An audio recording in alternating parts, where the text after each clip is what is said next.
अब शुरू होने जा रहा है देश का सबसे बड़ा मुकदमा, आपकी अदालत, रजत शर्मा के साथ।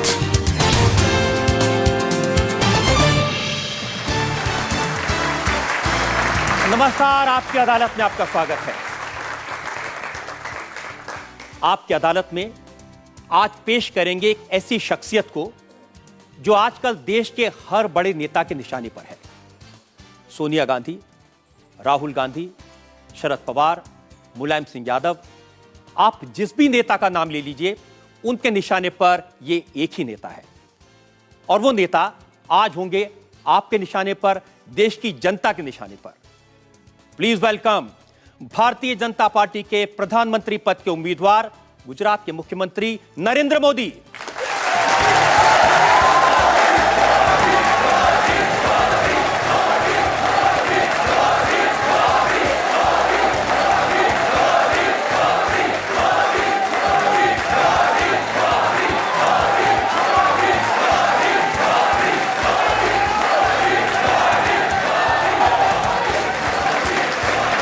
और नरेंद्र मोदी पर आज के इस खास मुकदमे के लिए हमारे जज हैं, जेएनयू के प्रोफेसर रह चुके विचारक, थिंकर डॉक्टर पुष्पेश पंत।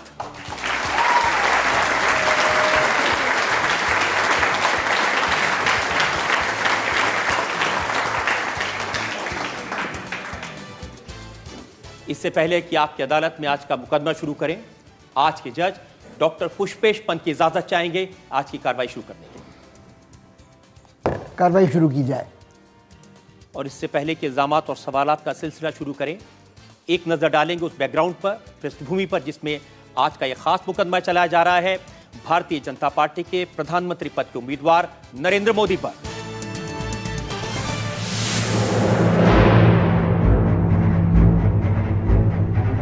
नरेंद्र दामोदर दास मोदी ने बचपन की रातें रेलवे स्टेशन पर चाय बेचते हुए गुजारी थी। आज वही चाय वाला बीजेपी की तरफ से प्रधानमंत्री पद का उम्मीदवार है। एक जमाने में जो नरेंद्र मोदी घर छोड़कर हिमालय की गुफाओं में चला गया था, आज वही नरेंद्र मोदी हर सर्वे, हर ओपिनियन पोल में प्रधानमंत्री पद के सबसे लोकप्रिय दावेदार हैं। जिस नरेंद्र मोदी की आरएसएस में ट्रेनिंग पर्दे के पीछे रहकर काम करने की थी, वही नरेंद्र मोदी आज हर पोस्टर, हर पब्लिसिटी में, हर दीवार पर दिखाई देते हैं। मैं दीप नहीं बुझने दूंगा, मैं देश नहीं मिटने दूंगा। टीवी चैनल्स पर, सोशल मीडिया में, नेशनल प्रेस में नरेंद्र मोदी सबसे ज्यादा चर्चित व्यक्तित्व हैं। 2002 तक जिस व्यक्ति ने न चुनाव लड़ा, न किसी पद पर रहा, वही नरेंद्र मोदी जब गुजरात के मुख्यमंत्री बने तो 3 बार पार्टी को चुनाव जितवाया और अब अपनी पॉपुलैरिटी के दम पर लोकसभा चुनाव में फ्रंट रनर बने हुए हैं। जिस नरेंद्र मोदी को 2 वक्त का खाना जुटाने में दिन रात एक करना पड़ता था, वो नरेंद्र मोदी एक ब्रांड बन गए हैं। इस समय नरेंद्र मोदी देश के सबसे चर्चित और सबसे विवादित नेता हैं। आपकी अदालत में नरेंद्र मोदी अपना मुकदमा खुद लड़ेंगे। तो मुकदमा शुरू होता है। आपकी अदालत में पहला इल्जाम नरेंद्र मोदी पर। आपकी अदालत में बीजेपी के प्रधानमंत्री पद के उम्मीदवार नरेंद्र मोदी पर आरोप है कि इन्होंने पब्लिसिटी करके अपनी हवा बनाई है। मोदी जी, जो देश के बड़े बड़े नेता हैं, सोनिया जी, राहुल जी, चिदम्बरम जी, शरद पवार जी, सब परेशान हैं। जहां जाते हैं वो एक ही चीज उनको देखने को मिलती है, एक ही चीज सुनने को मिलती है, अब की बार मोदी सरकार।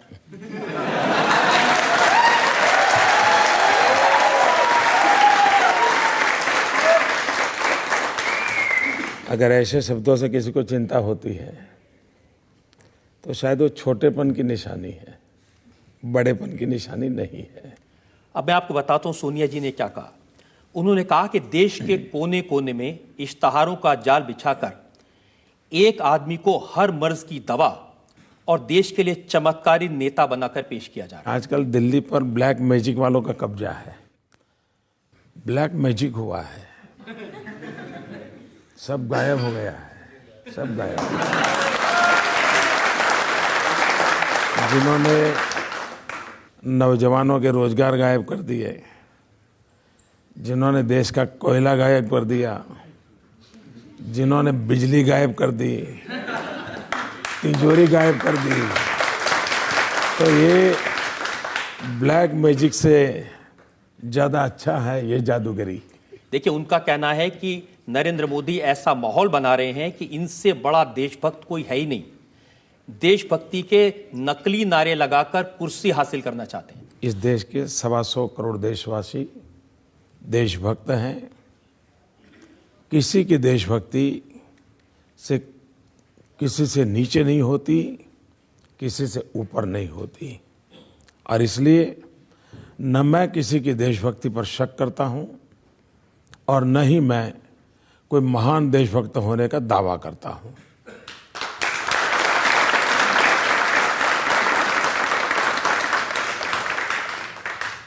राहुल गांधी का कहना है कि बीजेपी कहती है देश को एक चौकीदार चाहिए। मैं कहता हूं देश को करोड़ों चौकीदार चाहिए। एक चौकीदार से क्या होगा? अच्छा है कि मेरे भाषण वो ध्यान से सुनते हैं।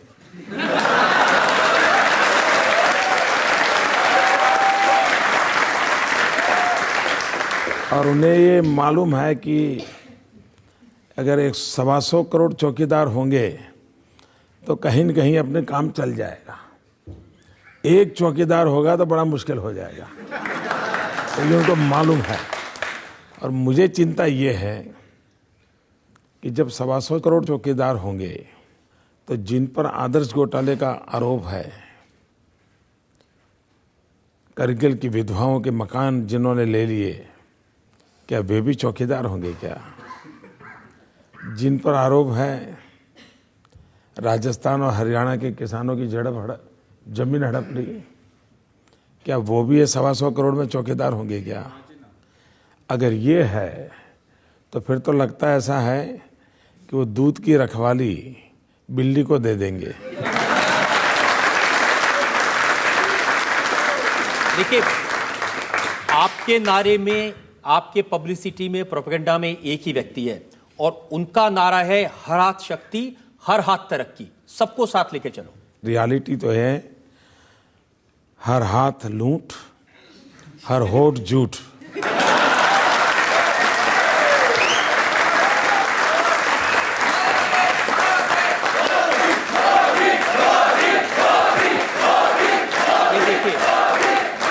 जैसे ये यहाँ लोग मोदी मोदी कर रहे हैं हर जगह।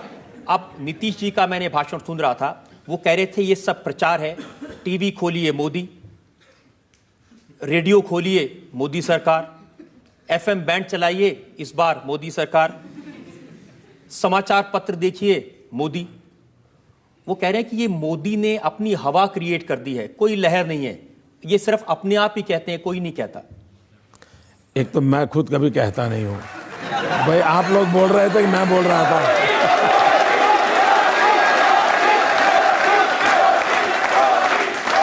आपको किसी ने सिखाया है? आपको किसी ने बताया है? आप अपनी मर्जी से बोल रहे हो? आपको लगता है देश अपनी मर्जी से बोल रहा है?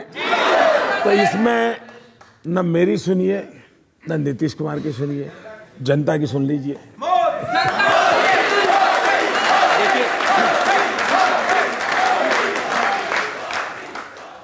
ये जो जनता के मोबाइल फोन है, जो मेरा भी मोबाइल फोन है, इसके ऊपर मैसेज आते हैं। और मैसेज क्या आते हैं ये मैं आपको सुनाता हूं, कैसे हवा बनती है। मैसेज आया, ट्विंकल ट्विंकल लिटिल स्टार, अब की बार मोदी सरकार।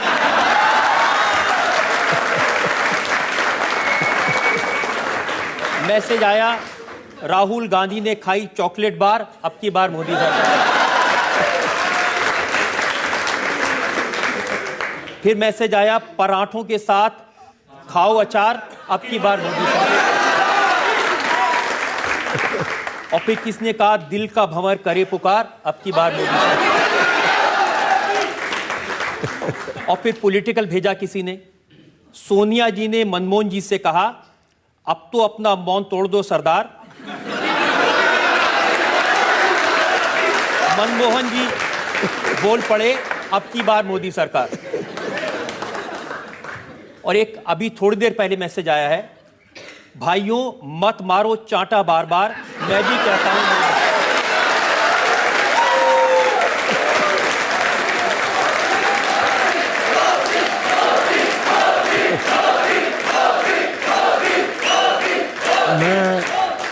मैं देश की ये जो देश की क्रिएटिव जनरेशन है उनका अभिनंदन करता हूं, और मैं मानता हूं कि अगर ये सोशल मीडिया न होता तो देश की क्रिएटिविटी का, देश की आवाज का पता ही नहीं चलता। अखिलेश यादव आपकी अदालत में आए थे, उन्होंने मुझे कहा कि नरेंद्र मोदी ने ये प्रचार, ये अब की सरकार, ये सब नारा बनाने के लिए एक अमेरिकन एजेंसी को हायर किया है, उसको 1000 करोड़ रुपए दिए। एक तो ऐसा कुछ किया नहीं है, न ही ऐसी कोई कंपनी रखी है, और न मैं ऐसी किसी कंपनी को मिला हूं। अब ये झूठ कई दिनों से चल रहा है। अच्छा हुआ आपने मुझे सवाल पूछ लिया ताकि मुझे सच कहने का मौका मिल गया। अगर सचमुच में 1000 करोड़ रुपए की कंपनी रखी होती तो शायद एक कंपनी वाली बात भी अखबार में नहीं छपती, क्योंकि उसकी इतनी तो ताकत होती ना कि क्या छपवाना क्या नहीं छपवाना। तो इसका मतलब ये मैं आपको कांग्रेस पार्टी के बड़े नेता आनंद शर्मा, कॉमर्स मिनिस्टर हैं, उन्होंने प्रेस कॉन्फ्रेंस की। उन्होंने कहा कि भारतीय जनता पार्टी और नरेंद्र मोदी की पब्लिसिटी पर 10,000 करोड़ रुपए खर्च किए गए। पहला काम आनंद शर्मा जी ने ये करना चाहिए, इलेक्शन कमीशन को चिट्ठी लिखनी चाहिए। दूसरा, उन्होंने एनफोर्समेंट डिपार्टमेंट होता है भारत सरकार को, उसको लिखना चाहिए कि ये 10,000 करोड़ आए कहाँ से, किसके पास आए, उसकी जांच करो। कम से कम बाकी सब कामों में उनकी सरकार विफल गई है, न उनको कुछ करने का सूझता भी नहीं है। मैं उनको आइडिया देता हूं कि कम से कम ये काम करो। उनकी अभी 30-40 दिन बाकी है, पूरी सरकारी मशीनरी लगा दो और देश के सामने कच्चा चिट्ठा खोल के रख दो। और मैं आनंद शर्मा को निमंत्रण देता हूं कि जितना हो सके उतना जल्दी करो। अच्छा, इलेक्शन कमीशन को आचार संहिता के कारण कोई रुकावट आती हो कि ऐसा कर सकते हैं, मैं इलेक्शन कमीशन को लिख करके देने को तैयार हो कि आनंद शर्मा और सोनिया जी की सरकार जितनी भी मोदी की जांच करनी है तो तत्काल कर ले, मुझे अच्छा लगेगा। लेकिन राहुल गांधी कहते हैं कि मोदी जी ऐसे आदमी हैं, ये गंजों को कंगा बेच सकते हैं। मैं चाय बेचता था, कंगे तो मैंने बेचे नहीं है, लेकिन मैं ये कर सकता हूं, ये इन तक पहुंच गया, ये तो मेरी सफलता है। ये मेरी सफलता है। देखिए, ये तो सच है कि 2009 में, जिसका जिक्र राहुल गांधी अपनी पब्लिक मीटिंग्स पे करते हैं, एक गुब्बारा भरा था इंडिया शाइनिंग का, बहुत हवा भर के उड़ाया, वो फूट गया। वो कह रहे हैं कि अब ये 2014 में एक नया गुब्बारा लेके आए हैं और उसमें बहुत हवा भरी है, धड़ाधड़ वो उसे कहते हैं, हवा भरते हैं। और उनका कहना है कि जब चुनाव के नतीजे आएंगे तो ये गुब्बारा भी फूटेगा। 2002 में भी जब गुजरात का चुनाव था, कांग्रेस के मित्र यही कह रहे थे। 2007 में गुजरात का चुनाव हुआ, कांग्रेस के मित्र यही कहते थे। 2012 में गुजरात का चुनाव हुआ, कांग्रेस के मित्र यही कहते थे, और गुब्बारा उनका फूट गया, देश जानता है।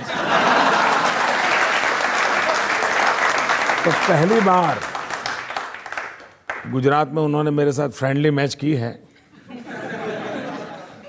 और वो प्राइमरी मैच में बुरी तरह पिट गए हैं। अब वो फाइनल में आए हैं, मैदान में जनता तय कर लेगी।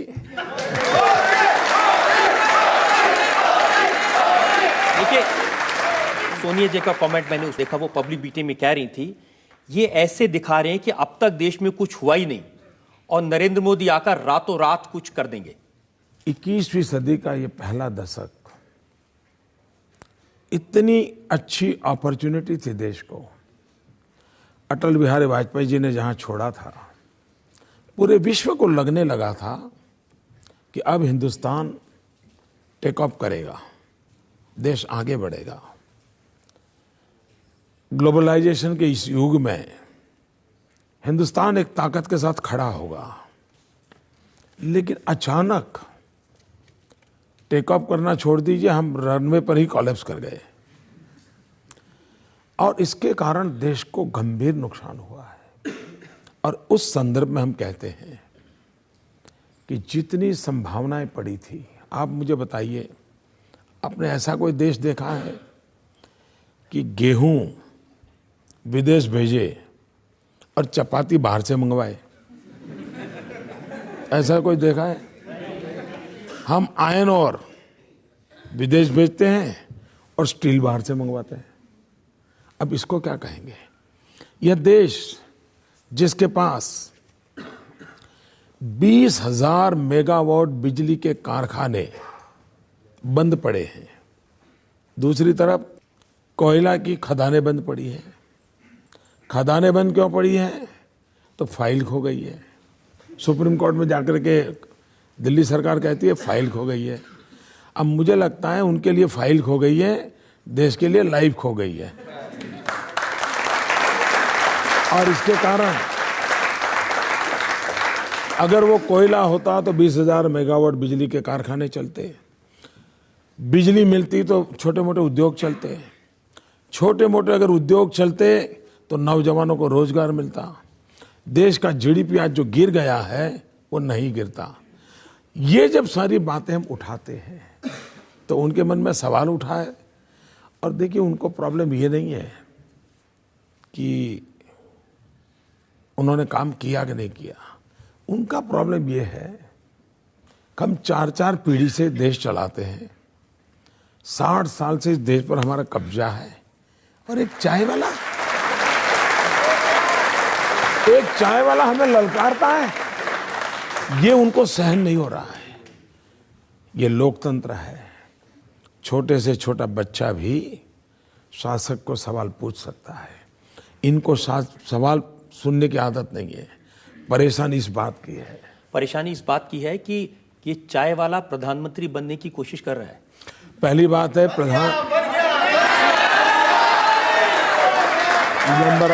नंबर 1 मेरी जिंदगी का उसूल है, और मैं आज आपकी अदालत के माध्यम से उस बात को जरूर कहना चाहूँगा। मैं वो इंसान हूँ जिसने इस मिनट तक कभी कुछ बनने का सपना नहीं देखा है, और मैं भी नौजवानों को कहता हूँ, कभी भी बनने के सपने मत देखो। अगर सपना देखना है तो कुछ करने का देखो। मैंने कभी भी बनने का सपना नहीं देखा। मैं तो कभी मेरे गांव में अगर थोड़ी पढ़ाई करने का सौभाग्य मिला होता और स्कूल का टीचर भी बन जाता तो मेरी माँ ने जरूर मिठाई बांटी होती। मैं तो उस बैकग्राउंड का हूँ। ये तो लोकतंत्र है, 125 करोड़ देशवासियों के आशीर्वाद हैं जो व्यक्ति का भविष्य तय करते हैं। लोकतंत्र में कोई व्यक्ति अपनी डिजाइन नहीं बना सकता है, अपना भविष्य तय नहीं कर सकता है। और अभी भी मैं कहता हूं, इस पल भी करने के सपने बहुत है, बनने का सपना एक भी नहीं है।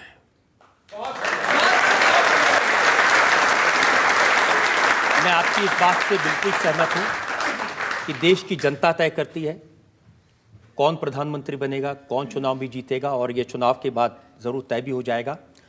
लेकिन मेरे पास इल्जामात की बहुत लंबी फहरिस्त है। एक ब्रेक के लिए रुकेंगे और ब्रेक के बाद आपकी अदालत में नरेंद्र मोदी पर जनता के इल्जामात और सवालात का पेपर। आजम खां का जो आज का बयान है वो आपको बताता हूं। उन्होंने कहा कि एक कुत्ते का बच्चा मोटर के पहिए के नीचे आ जाए तो गम जरूर होता है, कुत्ते के बच्चे के बड़े भाई नरेंद्र मोदी जी, हमें तुम्हारा गम नहीं चाहिए। Thank you very much. क्योंकि शायद वफादारी में कुत्ते से बढ़कर के कोई होता नहीं।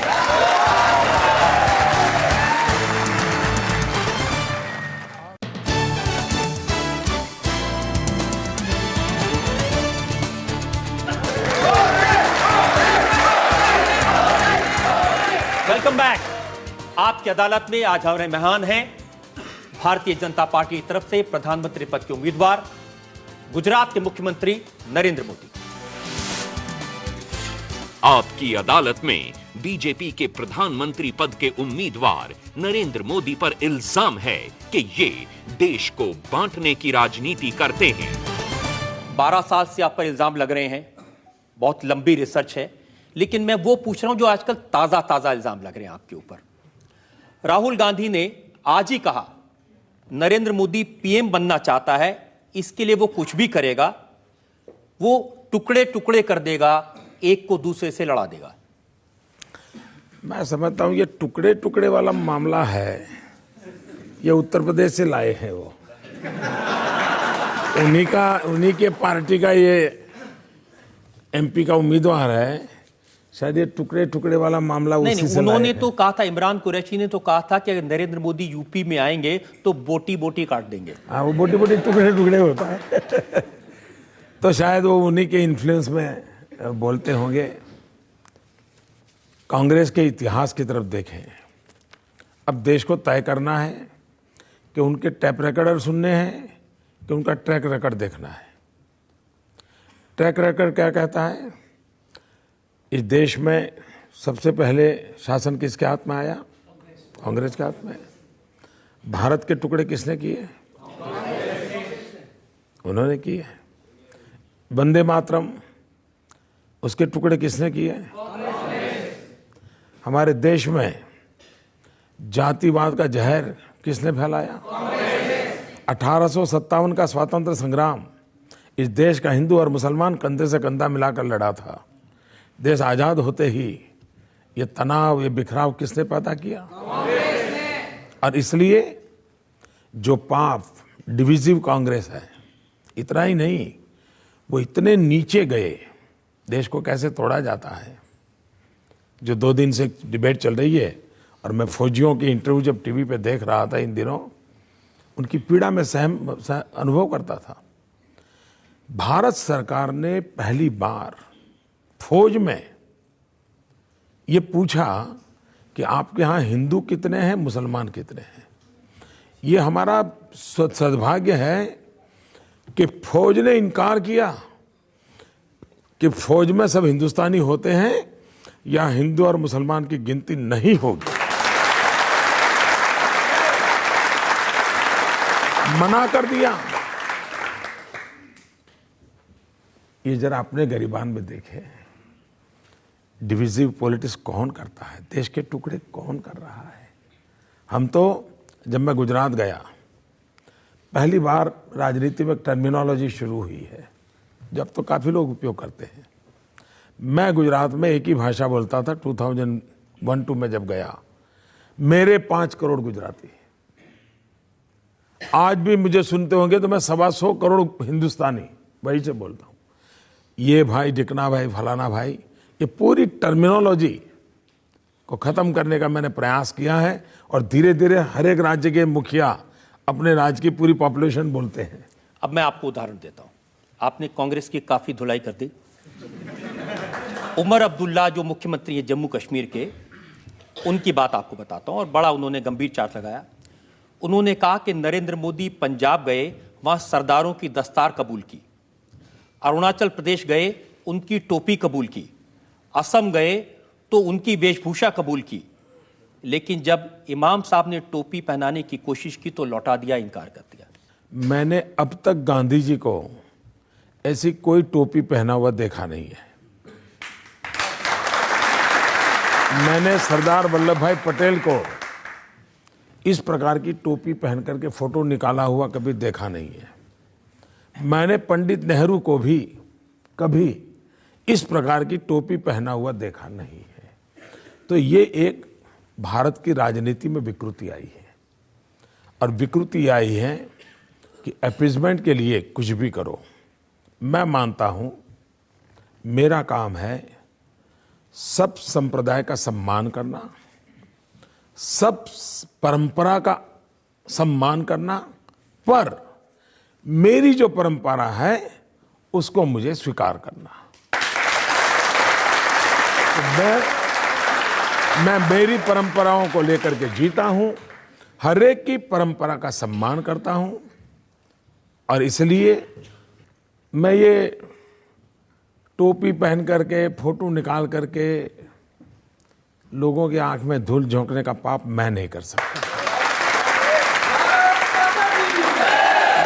लेकिन कोई अगर किसी की टोपी उछालता है तो उसको कड़ी की कड़ी सजा करने का मैं मन रखता हूं।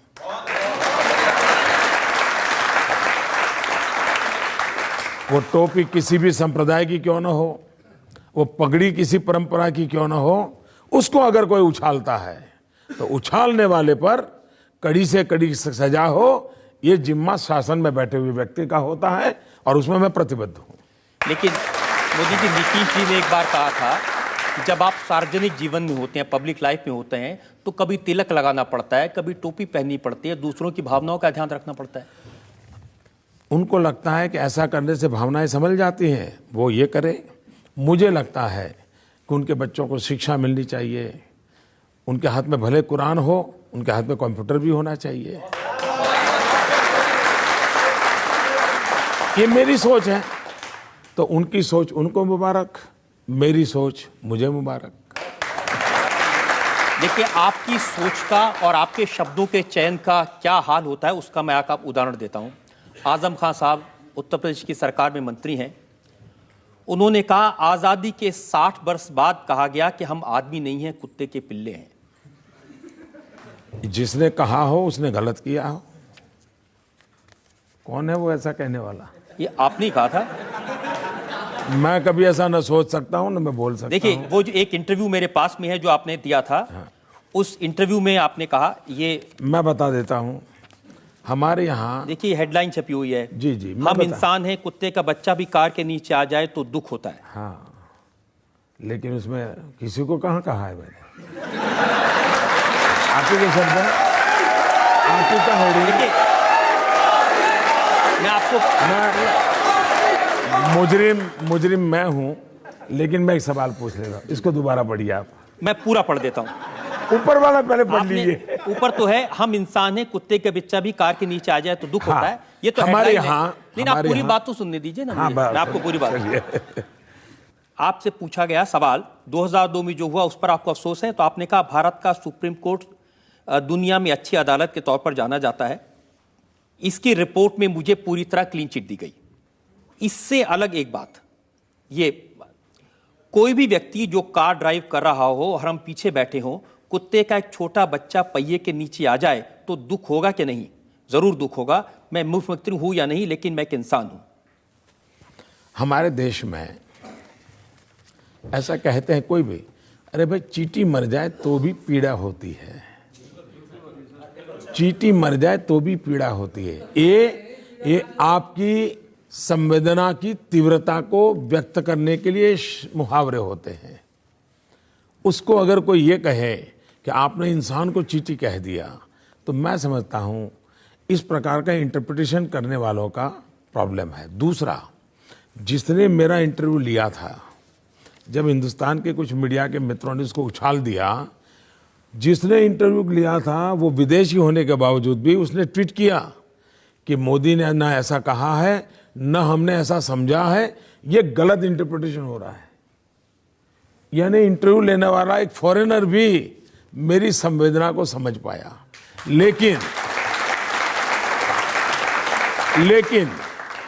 जो न्यूज़ ट्रेडर्स हैं, मैं मीडिया की बात नहीं कर रहा हूं।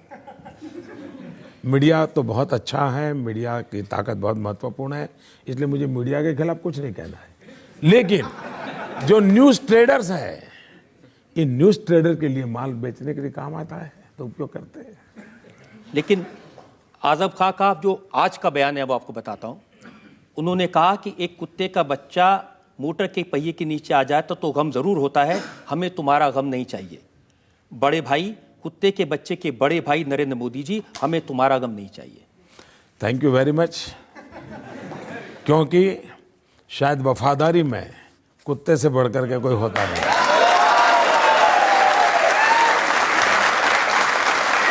और मुझे गर्व है, मुझे इस बात का गर्व है कि मुझ में इस वफादारी के गुण किसी ने देखे हैं जो मेरे देश के काम आएंगे।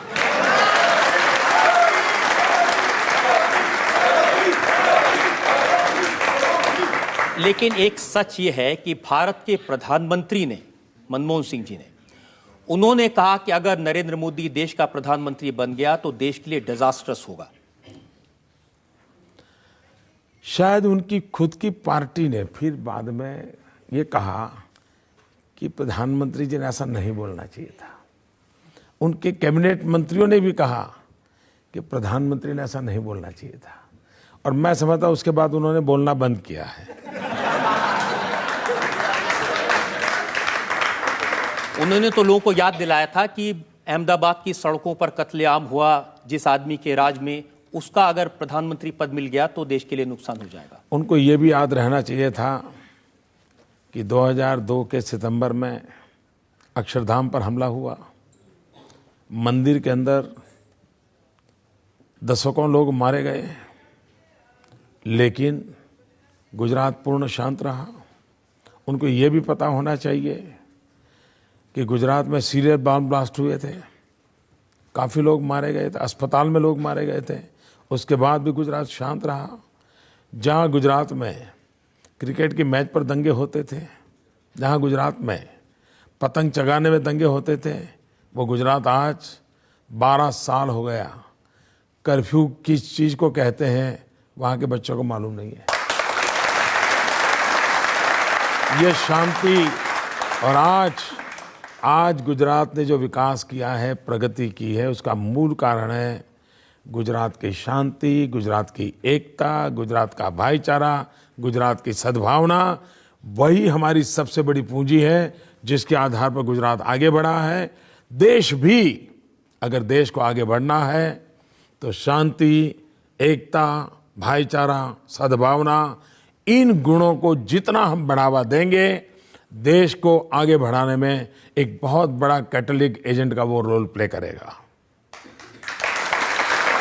मैं आपकी ये बात मान लेता हूं, और आपके विरोधी भी इस बात को मानते हैं कि 12 साल से गुजरात में दंगे नहीं हुए। लेकिन जब उत्तर प्रदेश के मुख्यमंत्री अखिलेश यादव आपकी अदालत में आए तो उन्होंने कहा कि मुजफ्फरनगर में जो दंगे हुए थे वो मोदी ने करवाए थे।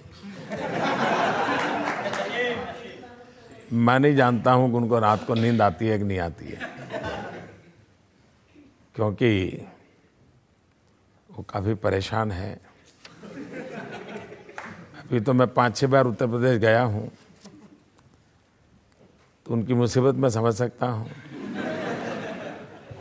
और इसलिए उनको दिन में भी मोदी याद आते हैं, रात में भी मोदी आते हैं। वो शेर की चर्चा करते हैं तब भी उनको मोदी याद आते हैं, वो लैपटॉप की चर्चा करते हैं तो भी उनको मोदी याद आते हैं। तब उनको वो हर जगह पे मोदी दिखते हैं, तो उनकी कठिनाई है।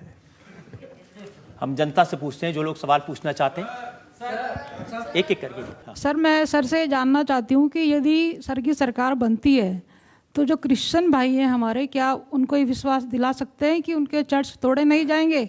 ऐसा तो कभी हुआ नहीं, कभी सुना नहीं हमने। जलाए नहीं जाएंगे सर? ऐसा न सुना है न कभी हमने नहीं, वो एक आश्वासन चाहते हैं, शायद उनके मन में उनकी सेफ्टी का आश्वासन चाहते हैं मैं सर। आपको बताता हूँ।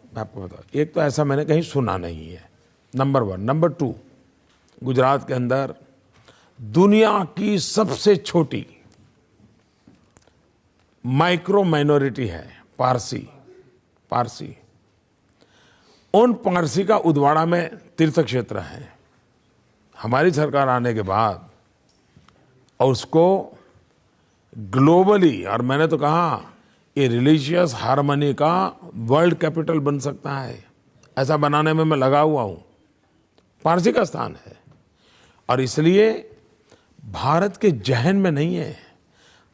भारत के हजारों वर्ष का इतिहास देखिए, कभी तलवार लेकर के किसी के धर्म पर आक्रमण नहीं किया है।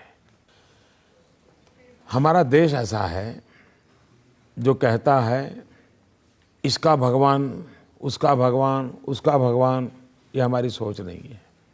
हमारे देश की सोच है ईश्वर एक है और उसे प्राप्त करने के रास्ते अलग अलग है। Yes sir.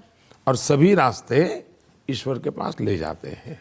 और इसलिए कोई ऊंचा है, कोई नीचा है, ये चाहिए या नहीं चाहिए, भारत का संविधान इसके लिए किसी को सहमति नहीं देता है। हमारे यहाँ संप्रदायवाद नहीं चल सकता है। हम धार्मिक लोग हो सकते हैं, सांप्रदायिक जुनून हमारे देश में कतई नहीं चल सकता है।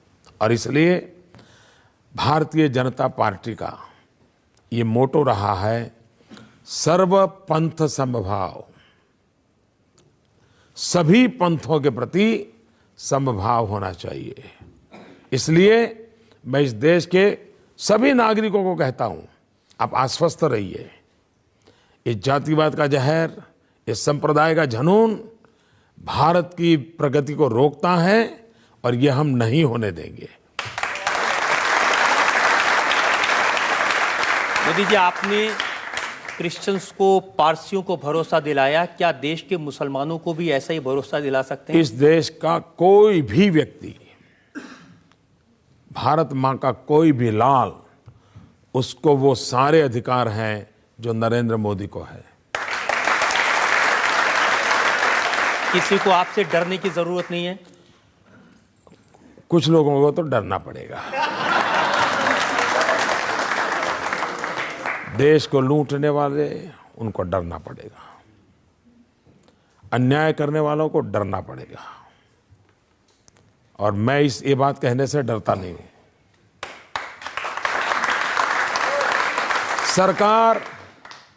सरकार ऐसी नहीं हो सकती कि जिसमें जो मर्जी पड़े वो चले।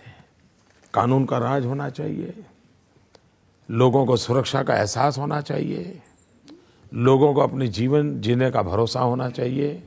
ये नहीं है, यही तो मुसीबत है। और नहीं है उसका कारण है न कानून का डर है, न व्यवस्था का डर है, न अफसर का डर है। आपको घर में भी कुछ तो डिसिप्लिन रखनी पड़ती है, और डिसिप्लिन रखना गुनाह है तो भारत की भलाई के लिए वो गुनाह भी मुझे मंजूर है। एक और ब्रेक के लिए मुझे रुकना है, और ब्रेक के बाद आपकी अदालत में नरेंद्र मोदी पर इल्जाम और सवाल आपका। सबसे ज्यादा पावर में कौन रहा? सबसे ज्यादा जहर किसने चखा? सबसे ज्यादा जहर किसके पेट में है? तो जहर सबसे ज्यादा कौन उगलेगा? अब बताइए मैं क्या करूं?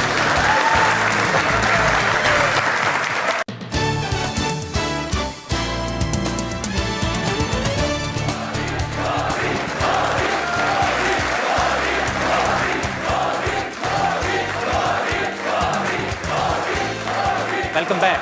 आपकी अदालत में आज हम मुकदमा चला रहे हैं, सवाल पूछ रहे हैं, सफाई मांग रहे हैं नरेंद्र मोदी से। आपकी अदालत में अगला। आपकी अदालत में बीजेपी के प्रधानमंत्री पद के उम्मीदवार नरेंद्र मोदी पर आरोप है कि इनके गुजरात के विकास के दावे झूठे हैं। मोदी जी, बहुत चर्चा आजकल गुजरात के विकास की हो रही है। मुलायम सिंह यादव ने यह कहा कि वो नरेंद्र मोदी से जानना चाहते हैं कि यूपी की तरह क्या गुजरात में भी मुफ्त सिंचाई है, मुफ्त दवाई है, मुफ्त पढ़ाई है? ये उन्होंने आगे भी पूछना चाहिए था। मुफ्त में गुंडागिर्दी है, मुफ्त में निर्दोषों की हत्याएं हो रही है, ये भी बोल देना चाहिए था उन्होंने तो तब कहा जब आपने कहा कि सरकार चलाने के लिए 56 इंच का सीना चाहिए। मैंने उनको ये कहा था कि मुलायम सिंह जी ने ये कहा कि हम उत्तर प्रदेश को गुजरात नहीं होने देंगे। तो मैंने उनको कहा कि नेताजी,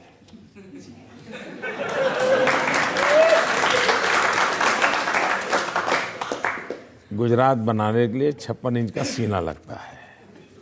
और फिर मैंने आगे कहा था, गुजरात बनाने का मतलब होता है 24 घंटे 365 दिन बिजली। गुजरात बनाने का मतलब होता है कि गुजरात में अधिकतम घरों में नल से पीने का पानी। गुजरात बनाने का मतलब होता है 99% गांवों में पक्की सड़क, ये होता है। तो मैंने कहा इसके लिए आप में दम नहीं है। आप जातिवाद की राजनीति करते रहो, उससे आगे आप निकल नहीं सकते। लेकिन राहुल गांधी तो कहते हैं ये जो कुछ आपने इमेज बनाई है गुजरात की, बिजली की, पानी की, रोजगार की, ये सारी मार्केटिंग करके बनाई है। चलिए मानो मैं दिल्ली में आके मार्केटिंग करूं, बंगाल में जाके मार्केटिंग करूं, असम में जाके करूं तो थोड़ी देर मान सकते हो, लेकिन गुजरात की जनता के सामने तो मार्केटिंग नहीं चलता ना, उसको तो सामने दिखता है ना। मैं कहूं कि मैंने रोड बनाया और रोड नहीं है तो गुजरात की जनता के गले उतरेगा? नहीं उतरेगा ना। मैं कहूं कि मैंने खेती में काम किया तो गुजरात की जनता को नहीं, झूठ बोल रहा है मोदी। अगर ऐसा होता तो मोदी 2002 में न जीतता, 2005 में नहीं जीतता, 2007 में नहीं जीता, 2004 के पार्लियामेंट में गुजरात में नहीं जीते, 2009 के पार्लियामेंट में नहीं जीते। एक भी चुनाव हम हारते ही नहीं है। और डेवलपमेंट के मुद्दे पर चुनाव लड़ने की हिम्मत अकेली गुजरात में हुई है।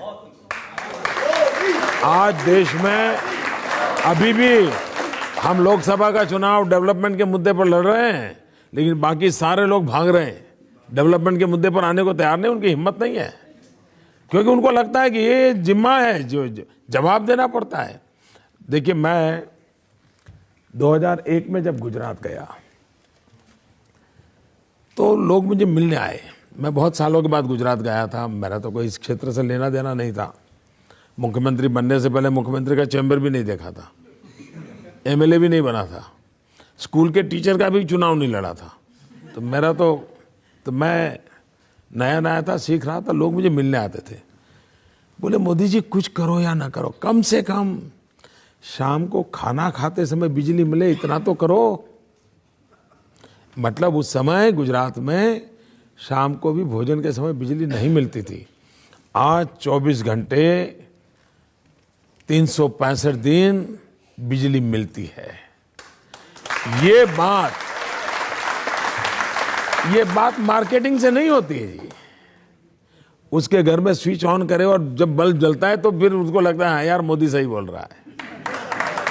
लेकिन ये भी तो सच है कि गुजरात के प्रमोशन के लिए, मार्केटिंग के लिए आप अमिताभ बच्चन को ले आए। ये बात सही है। वो अमिताभ बच्चन जो कांग्रेस के साथ जुड़े थे, वो अमिताभ बच्चन जो समाजवादी पार्टी के साथ जुड़े थे। देखिए मोदी में औरों में फर्क क्या है? फर्क यही है, वो मुलायम सिंह के बहुत निकट रहे, उत्तर प्रदेश के रहे, उत्तर प्रदेश के प्रति उनका प्रेम भी है। लेकिन मुलायम सिंह जी ने उनसे क्या काम लिया? उन्होंने काम लिया यूपी है दम, जुल्म है कम, ये किया। हाँ, उनकी गाड़ी चली नहीं। अमिताभ बच्चन का उपयोग क्या करना चाहिए, इसके लिए समझ चाहिए। मैंने क्या उपयोग किया? मैंने उनको गुजरात की बात बता, वो गुजरात सरकार की बात नहीं बताते, वो कच्छ के रेगिस्तान की बात बताते हैं, हैंडीक्राफ्ट की बात बताते हैं, वहाँ की जीवन शैली की बात बताते हैं। और ये सोच अगर मेरे पास है तो यही तो मेरा काम है कि अमिताभ बच्चन जी से भी, वरना मैं भी उनके बगल में तस्वीर निकलवा करके राजनीति कर लेता, लेकिन मैं वो नहीं करता हूँ। मेरे गुजरात की भलाई के लिए अमिताभ बच्चन जी का जो उपयोग हो सकता है वो करना चाहिए। और अब तक पिछले 5-6 साल से मेरे साथ काम कर रहे हैं, कभी भी न उनकी तरफ से पॉलिटिकल बयान गुजरात का आया होगा, न मेरी तरफ से कभी उनका नाम पॉलिटिकल बयान में आया होगा। ये बिल्कुल संयम हमने बरता है। और दूसरी बात, मैं सार्वजनिक रूप से कहना चाहूँगा, जब ये मैंने उनके सामने प्रपोजल रखी कि मुझे गुजरात का टूरिज्म प्रमोट करना है, आप मेरी मदद कीजिए, उन्होंने कहा मोदी जी मेरी आवाज़, मेरा चेहरा मैं आपको देता हूँ, आप उपयोग कीजिए। फिर मेरे हमारे अफसरों ने उनसे बातचीत शुरू करी। उन्होंने कहा नहीं, मैंने मोदी जी को वादा किया मैं एक नया पैसा नहीं लूँगा। और आप जानते हैं एक नया पैसा लेते नहीं जी। गुजरात के टूरिज्म का काम जो अमिताभ जी कर रहे हैं, एक नया पैसा उन्होंने लिया नहीं है। और मैं इसके लिए उनका बहुत बहुत अभिनंदन करता हूँ।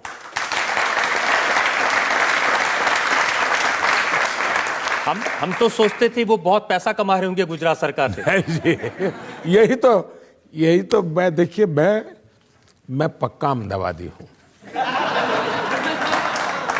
हम जो अहमदाबादी लोगों के लिए ऐसी पहचान है, हम सिंगल फेयर डबल जर्नी वाले हैं। हम जल्दी रुपये किसी को देते रहिए।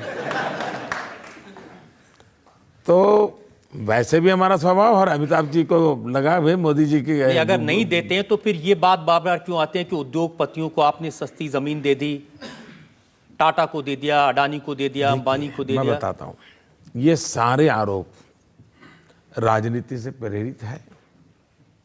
हमारे कांग्रेस के मित्र तो जैसे वो 10,000 करोड़ वाला लाए थे, इसमें भी कुछ आरोप लगाते हैं। मैं ये कहता हूँ, ये भारत सरकार सोई हुई है क्या? क्या उसका जिम्मा नहीं है कि कोई मुख्यमंत्री ऐसी बदमाशी करता है उसको ठीक करे? कोई स्टेट ऐसी बदमाशी करता है, क्यों नहीं कर रहे जी? इसलिए इसका मतलब या तो उनमें ये भी दम नहीं है। दूसरा, गुजरात स्टेट के संबंध में सुप्रीम कोर्ट का एक बहुत बड़ा महत्वपूर्ण रिमार्क है। सुप्रीम कोर्ट ने कहा है कि जमीन देने के संबंध में और जमीन संपादन करने के संबंध में गुजरात की पॉलिसी इतनी उत्तम है, देश के अन्य राज्यों ने उस मॉडल को स्वीकार करना चाहिए। सुप्रीम कोर्ट का कहना है। तीसरी बात, ये जो झूठ चल रहा है ना, नैनो को जमीन दी, नैनो को 1 इंच जमीन सरकार ने नहीं दी है। 1 इंच जमीन किसान से लेकर के नहीं दी है। तो आरोप तो ये लग रहा है कि किसान से छीन करके दे दिया। वही अरे इनको कुछ मालूम ही नहीं जी, कुछ भी बोलते हो, वरना सुप्रीम कोर्ट तो मेरी बात क्यों मानती जी। दूसरी बात है, मार्केट रेट से ज्यादा पैसों से हमने जमीन दी है। और दूसरा, गुजरात स्टेट है जो पॉलिसी ड्रिवन स्टेट है, नीति बनी हुई है। आप भी कोई जाएंगे तो उसको भी वही लाभ मिलेगा जो हिंदुस्तान का सबसे बड़ा अमीर जाएगा उसको भी मिलेगा। लेकिन राहुल गांधी कहते हैं कि गुजरात की कोई बात इसलिए सामने नहीं आती क्योंकि वहां पर आरटीआई नहीं है, सबसे बड़ा अधिकार जो उन्होंने दिया देश की जनता को। ये जो दिन रात वो कहते रहते हमने ये कानून दिया, ये कानून दिया, ये कानून दिया, जरा ये तो जवाब दो कि आपका कानून कश्मीर में लागू होता है क्या? क्या आरटीआई एक्ट कश्मीर में लागू हुआ है क्या? एंटी करप्शन एक्ट कश्मीर में लागू हुआ है क्या? राइट टू एजुकेशन कश्मीर में लागू हुआ है क्या? जरा पहले अपने गरिबान में देखो, फिर औरों पर कीचड़ उड़ाओ। दूसरी बात है, गुजरात में आरटीआई है, गुजरात में आरटीआई के अंदर फुल फ्लेज काम चल रहा है, और गुजरात आरटीआई के खिलाफ अभी तक एक भी शिकायत आई नहीं। जो जातिकरण राजनीतिक है, इससे हम कब बाहर आएंगे? जब तक हम इसी में उलझे रहेंगे हमारा देश विकास नहीं कर सकता। जातिवाद का जहर ये समाज को तोड़ता है। किसी जाति का गौरव होना वो बुरी चीज नहीं है, वो कभी कभी ताकत देती है, लेकिन जातिवाद का जहर जो है, जो नफरत पैदा करता है, उससे किसी का भी भला नहीं होता है, और हमने देश को उससे बचाना होगा। लेकिन सोनिया जी तो कहती हैं आप जहर की खेती कर रहे हैं। देखिए, जयपुर के अंदर करीब जून जुलाई महीने में, लास्ट जून जुलाई में कांग्रेस पार्टी का अधिवेशन था। उसमें राहुल गांधी जी का राज्यारोहण होना था, उनको उपाध्यक्ष घोषित करना था, तो काफ़ी पूरे देश में बड़ा माहौल बनाया गया था। उस दिन राहुल गांधी ने जो भाषण किया, आपके पास पुराने क्लिपिंग होगा तो दिखा देना बाद में, उसमें उन्होंने कहा कि मैं आज सुबह जल्दी जल्दी उठ करके मम्मी के कमरे में गया था, मम्मी की आंख में आंसू थे। और मम्मी ने कहा कि बेटा, पावर इज पॉइजन, सत्ता एक जहर होती है। ये उन्होंने पब्लिक को सुनाया था। अब मुझे बताइए भैया, सबसे ज्यादा पावर में कौन रहा? सबसे ज्यादा जहर किसने चखा? सबसे ज्यादा जहर किसके पेट में है? तो जहर सबसे ज्यादा कौन उगलेगा? अब बताइए मैं क्या करूं?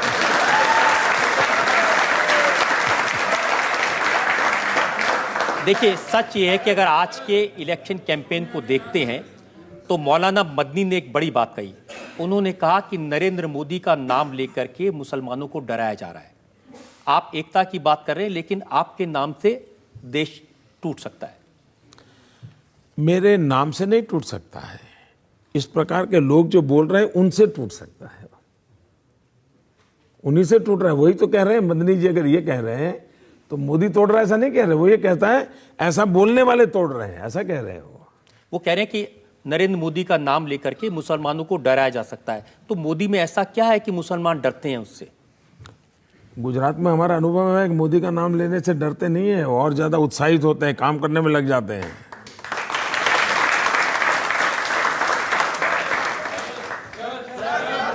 श्योर, बिल्कुल, सबको मौका दें, कोशिश करें। सर, मेरा क्वेश्चन ये है कि अमेरिका ने आपके ऊपर प्रतिबंध लगाया था, क्या आप प्रधानमंत्री बनने के बाद अमेरिका जाएंगे? 2005 में जब ये वीजा को लेकर के मेरे साथ जो कुछ भी हुआ, उस दिन मैंने प्रेस को मिला था मैं, और उस दिन मैंने स्टेटमेंट किया था। मैंने कहा कि हम ऐसा हिंदुस्तान बनाना चाहते हैं ताकि अमेरिका वीजा लेने के लिए लाइन में खड़ा रहे।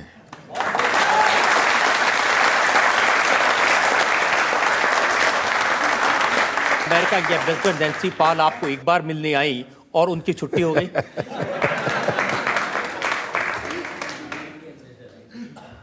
अब ये खोज का विषय है, शायद पत्रकार लोग जल्दी खोज पाएंगे। एक और ब्रेक के लिए मुझे रुकना है, और ब्रेक के बाद आपकी अदालत में नरेंद्र मोदी पर इल्जाम और सवाल का एक और। हर पोस्टर पर मोदी का नाम होता है। ऐसा लग रहा है कि भारतीय जनता पार्टी में कोई दूसरा नेता बचा ही नहीं है। हम एक टीम है, एक बहुत बड़ी टीम है। तो पिछले 6 महीने में अडवाणी जी 3 बार क्यों रूठ गए? और जसवंत सिंह, आपने उनको टिकट नहीं दिया। मुख्तार अब्बास नकवी ने ट्वीट किया, साबिर अली पार्टी में आए हैं, अब दाऊद इब्राहिम की एंट्री होगी।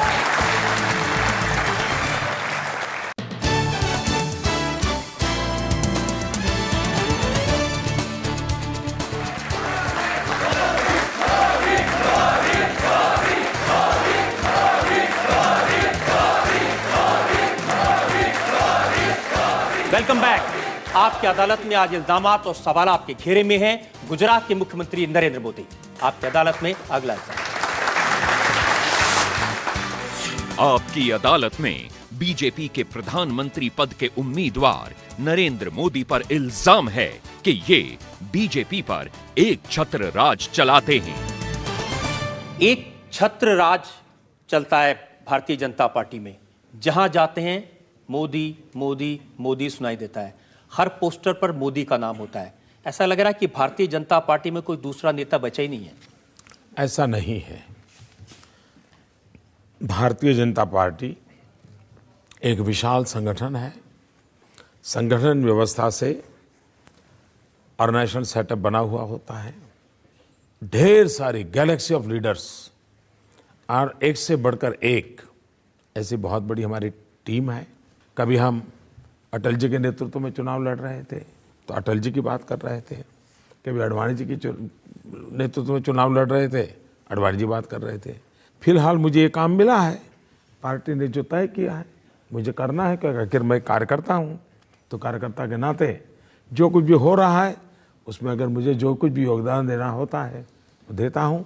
हम एक टीम है, एक बहुत बड़ी टीम है और टीम के रूप में काम करते हैं। अगर टीम के रूप में काम कर रहे हैं तो पिछले 6 महीने में अडवाणी जी 3 बार क्यों रूठ गए? मैं नहीं मानता हूं कि वो रीठे हैं। और वो देखिए, मैं आपको 3 उदाहरण बताता हूं। जब नरेंद्र मोदी को चुनाव प्रचार समिति का कन्वीनर बनाया गया गोवा में, आडवाणी जी रूठे, उनको सब लोग मनाने गए उनके घर पे। जब नरेंद्र मोदी को प्रधानमंत्री पद का उम्मीदवार डिक्लेयर किया गया तब वो मीटिंग में गए, फिर उनको मनाने गए। और अभी लोकसभा की टिकट जब डिसाइड हो रही थी, वो भोपाल से लड़ना चाहते थे, पार्टी अहमदाबाद से लड़ना चाहती थी। इन तीनों विषयों की क्लैरिफिकेशन आडवाणी जी की तरफ से भी आया है, पार्टी तरफ से आया है, और ये सारी काल्पनिक कथाएं रही है। क्योंकि जिस दिन गोवा में तय हुआ उसी दिन फोन पे मुझे उन्होंने आशीर्वाद दिए। उनका स्वास्थ्य ठीक नहीं था और इसलिए वो गोवा आ नहीं पाए थे, लेकिन अब वो मसाला बन गया न्यूज़ के लिए तो चल पड़ा। और जसवंत सिंह जी ने अभी अभी मेरी एक किताब मोदीत्व नाम की किसी ने एक मेरे चीजें छपी है, उसकी प्रस्तावना लिखी है जसवंत सिंह जी ने अभी अभी। और आपने उनको टिकट नहीं दिया? ऐसा है, टिकट मैं नहीं देता हूं। स्टेट इलेक्शन कमेटी अपना रिकमेंडेशन भेजती है, सेंट्रल इलेक्शन कमेटी करती है। और उनके बेटे को अभी अभी असेंबली में चुनाव लड़वाया, जिताया है। जसवंत सिंह जी के बेटे उसी बाड़मेर लोकसभा क्षेत्र से एमएलए है। तो ऐसा नहीं है कि कोई उनके प्रति कोई नकारात्मक भाव था, लेकिन ये बात सही है।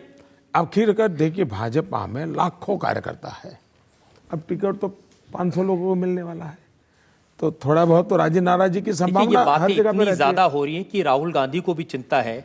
आज ही का मैं उनका भाषण सुन रहा था, वो कह रहे थे कि बड़े बड़े नेता आडवाणी जी हैं, जसवंत सिंह जी थे, नरेंद्र मोदी ने सबको किनारे लगा दिया। पहली बात यह है कि जो लोग हैं वे वो लोग हैं जिन्होंने मोदी को उंगली पकड़ के चलाया है, और आज भी ये वो लोग हैं जिनके चरणों में बैठ करके मैं जीवन की बहुत कुछ शिक्षा दीक्षा लेता हूं। और इसलिए न उनको भारतीय जनता पार्टी के चरित्र का पता है, न भारतीय जनता पार्टी की कार्यशैली का पता है, लेकिन वो इसलिए ऐसा बोलते हैं क्योंकि उनके यहाँ सीताराम केसरी के साथ क्या हुआ था, उठा करके ऑफिस से बाहर फुटपाथ पर पटक दिया था। ऑल इंडिया कांग्रेस के प्रेसिडेंट थे, सोनिया जी को बिठाना था, तो उनके यहाँ ये हुआ है तो बचपन से उन्होंने यही देखा है, तो उनको बाहर का कुछ मालूम नहीं है ना। लेकिन अब वो कल्चर बीजेपी में नहीं आई। मुख्तार अब्बास नकवी ने ट्वीट किया, साबिर अली पार्टी में आए हैं, अब दाऊद इब्राहिम की एंट्री होगी। अब वो उन दोनों के बीच का मामला है, रहने दीजिए उनके पास। और पार्टी के बहुत सारे नेता ये कहते हैं कि नरेंद्र मोदी को पार्टी में जितना नहीं पसंद करते, बाहर वाले पसंद करते हैं। राज ठाकरे, आपका रिश्ता तो शिवसेना से, उद्धव ठाकरे से है, लेकिन राज ठाकरे कह रहे हैं मैं नरेंद्र मोदी को प्रधानमंत्री बनाऊंगा। पहली बात है कि इसका पहला पार्ट जो है वो आपका अनुमान सही नहीं है। आज भारतीय जनता पार्टी के मुझसे इतने श्रेष्ठ वरिष्ठ कार्यकर्ता हैं मेरी पार्टी में, मुझसे ज़्यादा अनुभवी हैं, लेकिन उन्हीं लोगों ने मुझको अपने कंधे पर बिठाया है। मेरी पार्टी के लाखों कार्यकर्ता आज रात दिन देखे बिना इतना पसीना बहा रहे हैं। अगर मैं जो कुछ भी हूँ तो उन पार्टी के लाखों कार्यकर्ताओं की बदौलत हूँ। अगर आज मैं इतना ऊपर दिखता हूँ तो मेरी पार्टी का जो शीर्ष नेतृत्व है उसने मुझे अपने कंधे पर बिठाया है, इसके कारण दिख रहा हूँ। इसलिए मेरी पार्टी में कोई मेरे साथ नहीं है ये मैं सोच भी नहीं सकता हूँ।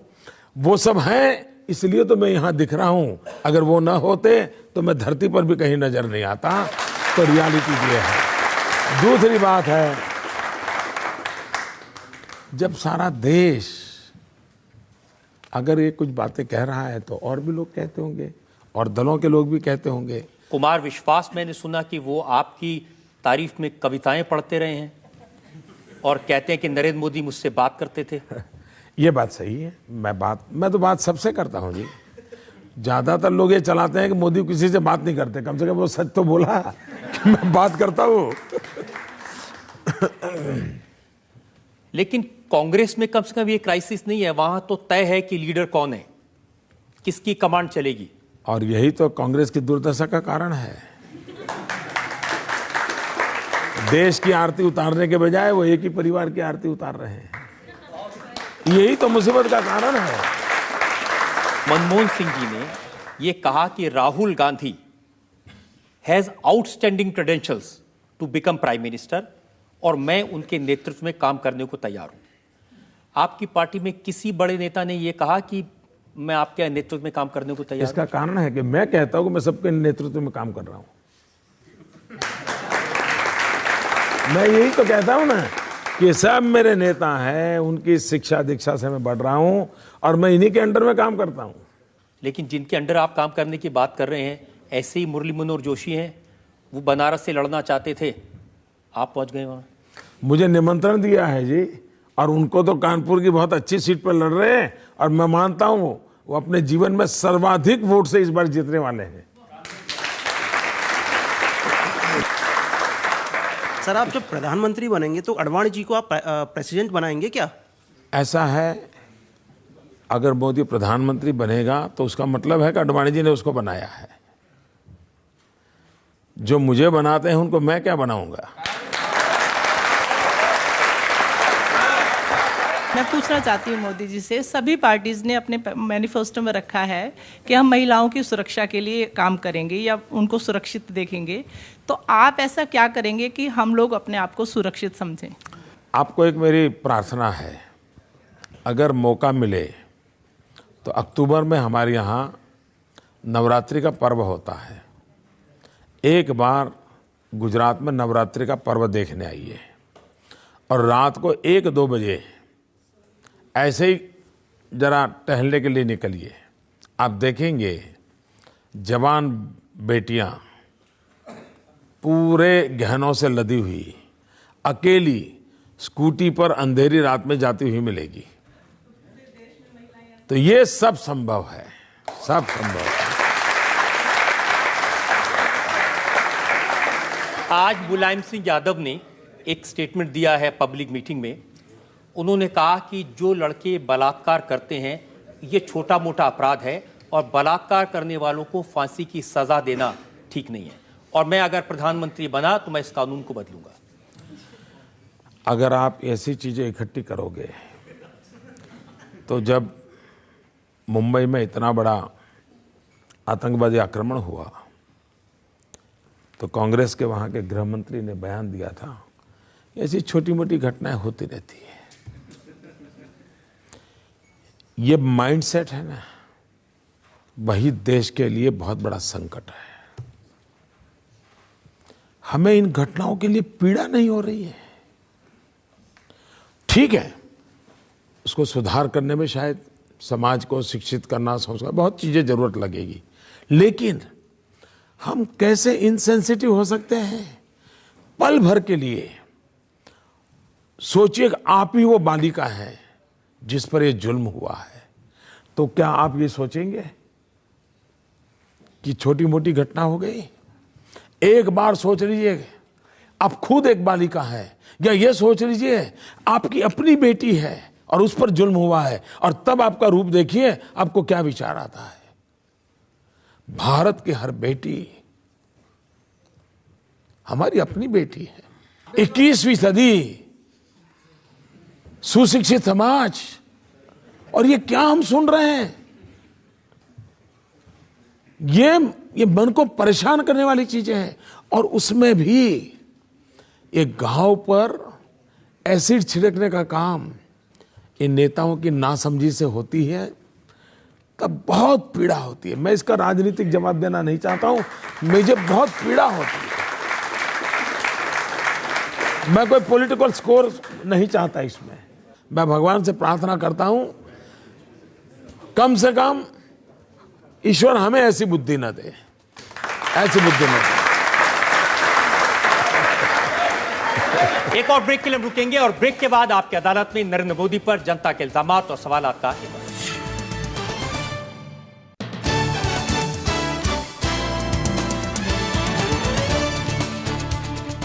Welcome back. आपकी अदालत में आज हमारे मेहमान हैं भारतीय जनता पार्टी की तरफ से प्रधानमंत्री पद के उम्मीदवार नरेंद्र मोदी। हम जनता से पूछते हैं जो लोग सवाल पूछना चाहते हैं, एक एक करके। सर, बिना रुके बिना थके आप 2 महीने से कंटिन्यू भाग रहे हैं, ये मोटिवेशन कहां से मिलता है सर? एक तो इसको मैं 15 सितंबर से शुरू किया था अभी चल रहा है अप्रैल जी तो मेरे हिसाब से करीब 6-7 महीने हो गए जी। एक तो मैं मजदूर आदमी हूँ, मैं बचपन ही बहुत कठिनाइयों से गुजारी है, तो शरीर से पूरा काम लेने का मुझे आदत भी है। योगा करने की परंपरा बहुत सालों से मेरे जीवन में है, योगा और प्राणायाम से मैं जुड़ा हुआ हूँ। लेकिन उससे भी ज़्यादा मेरा ये मत है, काम करने की थकान कभी नहीं होती है, थाक लगती है काम न करने की। मुझे काम करने का संतोष मिलता है। और तीसरी बात है, जनता जनार्दन के आशीर्वाद, ये इतनी बड़ी ताकत होती है, वो आपको दौड़ाती रहती है। जनता का प्रेम आपको सोने नहीं देता है, लेकिन कमिटमेंट होना चाहिए। अगर कमिटमेंट है तो बहुत तेजी से कनेक्ट होते हो, और अगर तेजी से कनेक्ट होते हो तो आप चीज़ों को कन्वर्ट भी कर लेते हो। और मुझे 125 करोड़ देशवासियों ने जो प्यार दिया है और जो पिछले 6 महीने में मैंने अनुभव किया है, शायद कोई परमात्मा की कृपा है, जो इतना प्यार मुझे मिला है। जी, आप थर्ड रो में। सर, मैं आपसे क्वेश्चन पूछना चाहती हूँ, आपके कपड़े बहुत स्टाइलिश होते हैं, आपका डिजाइनर कौन है?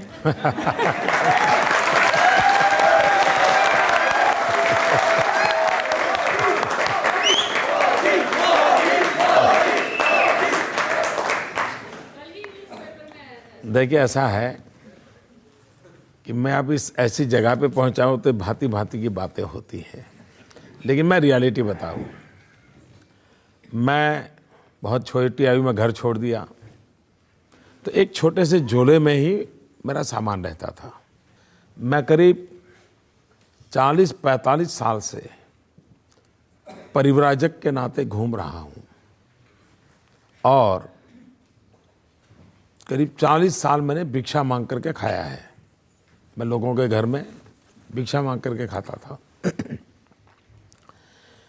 अब मेरा सामान कम रहे और कपड़े खुद धोता था, तो कपड़े धोने में ज़्यादा तकलीफ नहीं हो, तो मैंने क्या किया, मेरा एक कुर्ता था लंबी स्लीव वाला, तो मुझे लगा कि ये जगह ज़्यादा लेता है, धोने में मेरा टाइम जाता है और बैग में, तो मैंने खुद ने काट दिया और उसमें से मेरा हाफ स्लीव बन गया।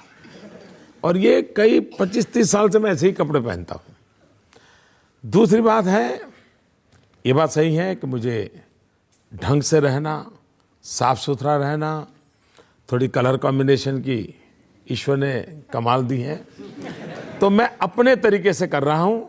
लेकिन चूंकि परमात्मा ने मुझे कुछ दिया है, हर चीज में मैं ठीक फिट बैठ जाता हूँ।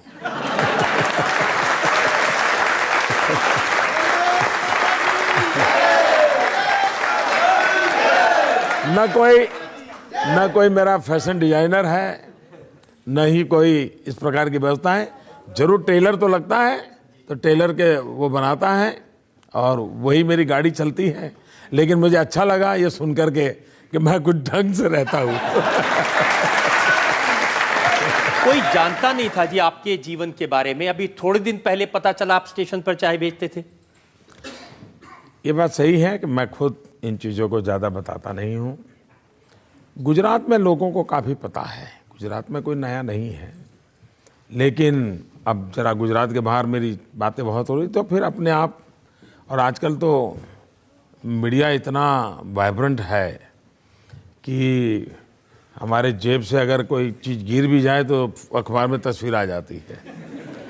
तो पता चला फिर क्या हुआ कि एक दिन मैं यहाँ दिल्ली में आया था, शायद अक्टूबर महीने में यहाँ की रैली थी।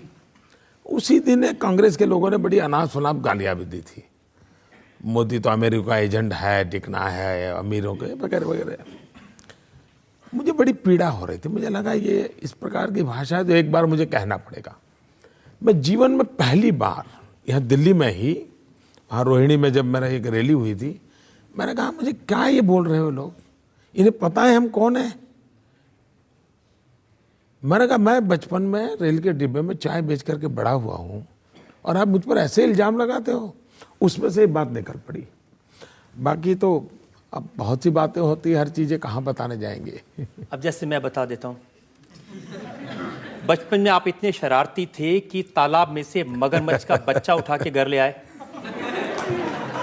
मैं शरारती कम, साहसिक ज्यादा था।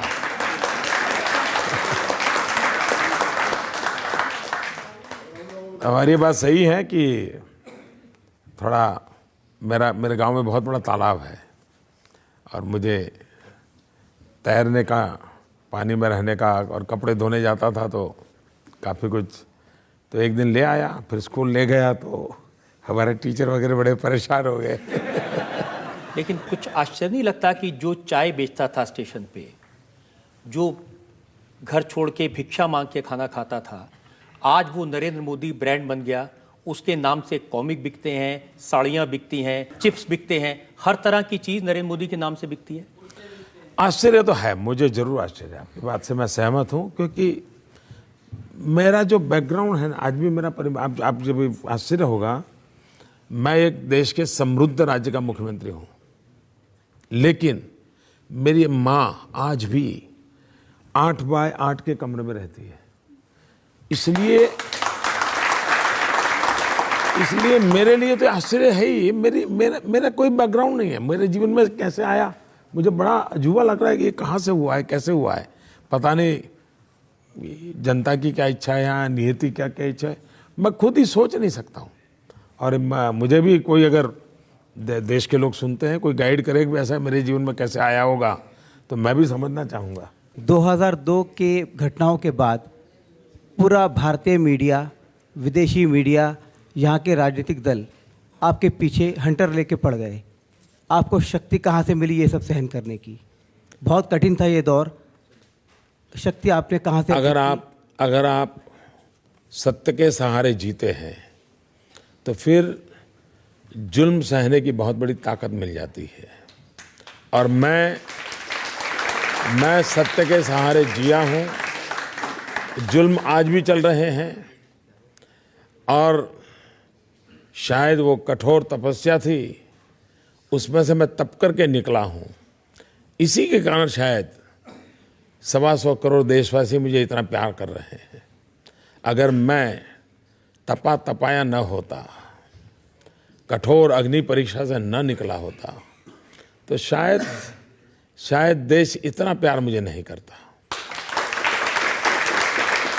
आप कह रहे हैं कि आपने सत्य के साथ रहे, शक्ति भी आप में थी, तो फिर आज आपकी अदालत में आपने इन घटनाओं पर बात की है, इसके पहले आपने बात क्यों नहीं की?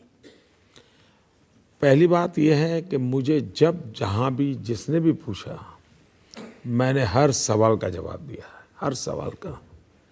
लेकिन मैं अनुभव करता हूं कि कुछ लोगों को सवाल का जवाब नहीं चाहिए, उन्हें तो वो जो चाहते हैं वो ही वाक्य चाहिए। और उनकी मुसीबत यह है कि वो इतना होमवर्क करके आते नहीं है, इसलिए फिर मेरे से ज्यादा सवाल करते नहीं है। वो तो एक ही बात चाहते हैं कि नरेंद्र मोदी माफी मांग लें। मैं तो दिन रात, हर पल, हर कदम, मैं सुबह उठता हूं तो भी पृथ्वी माता की माफी मांग करके पैर रखता हूं जी। मैं कौन होता हूं? मैं तो एक बालक हूं जी, ये दिव्य सृष्टि का। मोदी जी, आज हमने आपसे हर तरह के सवाल पूछे, वो सवाल जो हमेशा लोग आपसे पूछना चाहते हैं, जनता आपसे पूछना चाहती है, और आपने हर सवाल का बड़ी बेबाकी से जवाब दिया, किसी को टालने की कोशिश नहीं की। हम एक ब्रेक के रुकेंगे और ब्रेक के बाद सुनेंगे आपकी अदालत में आज के जज डॉक्टर पुष्पेश पंत का फैसला आज के मुकदमे में।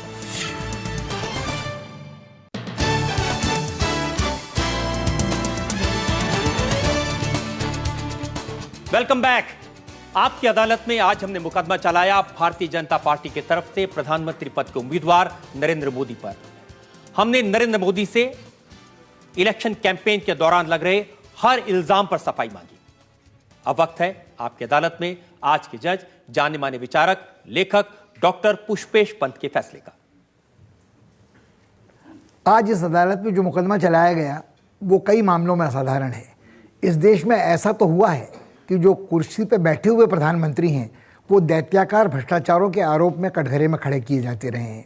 मगर ये शायद पहली बार हो रहा है कि जो प्रधानमंत्री पद का दावेदार मात्र भर है उसे भावी प्रधानमंत्री मानकर शपथ ग्रहण करने के पहले ही इस कटघरे में खड़ा कर दिया गया है।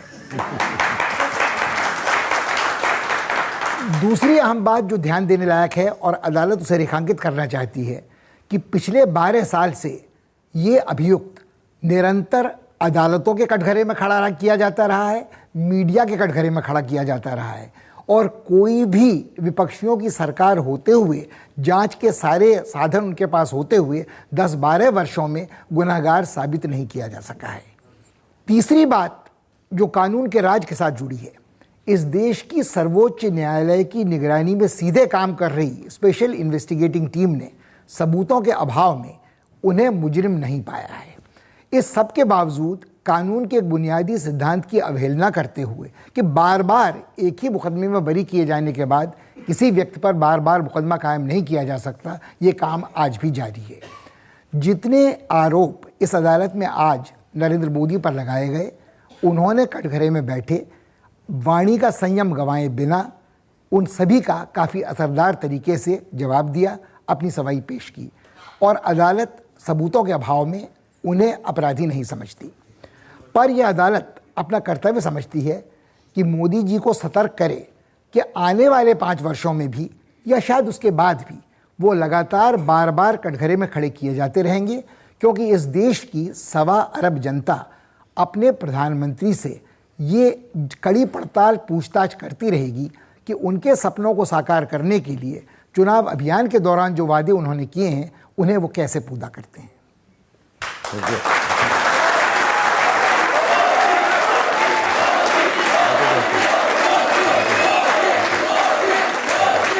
नरेंद्र मोदी को देश की सर्वोच्च अदालत ने बरी किया, आपकी अदालत में आज के जज ने बरी किया, लेकिन जनता की अदालत में उनका मुकदमा अभी बाकी है।